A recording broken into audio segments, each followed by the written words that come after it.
This is part of a broader set of work that's going on at Penn State, and I know you're involved or have a connection to some of that other work. I was wondering if you might, at a high level, because you're in some cases leading this project, in other cases involved or familiar, but maybe if you could talk about, as it pertains to opioid work, other work that you're aware of that might link to these populations, women and children. Sure. Yes. So as we mentioned at the beginning, so Penn State has really pushed forward with an opioid agenda and mission, and through these efforts has the Penn State Consortium to Combat Substance Abuse, or the CCSA, has emerged. In this consortium, one of the first goals and objectives is over the next 4 years to hire up to 12 tenure track faculty members in different areas as they relate to substance abuse. And these faculty hires will bring new projects and new extensions to different areas of work.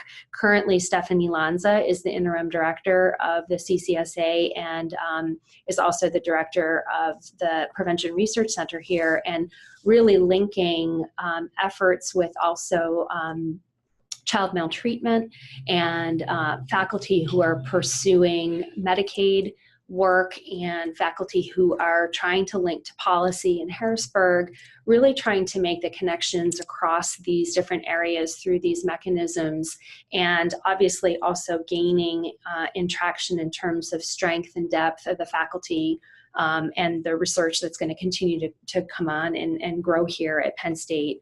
So I believe that over the next 3 to 4 years, we will continue to see the emergence of new projects. Social Science Research Institute just funded a call for opioid-related projects that we had multiple projects that just were funded and just began. So within the next year or two, we will begin to see the outcomes of these different projects, and they span from surgery to children to pregnant women and mothers to college-age students, and really understanding what are the linkages between tobacco use and alcohol use and opioid use. So there'll be a lot of work in the next year or two coming out on this topic and really connecting some of the dots here. Mm-hmm.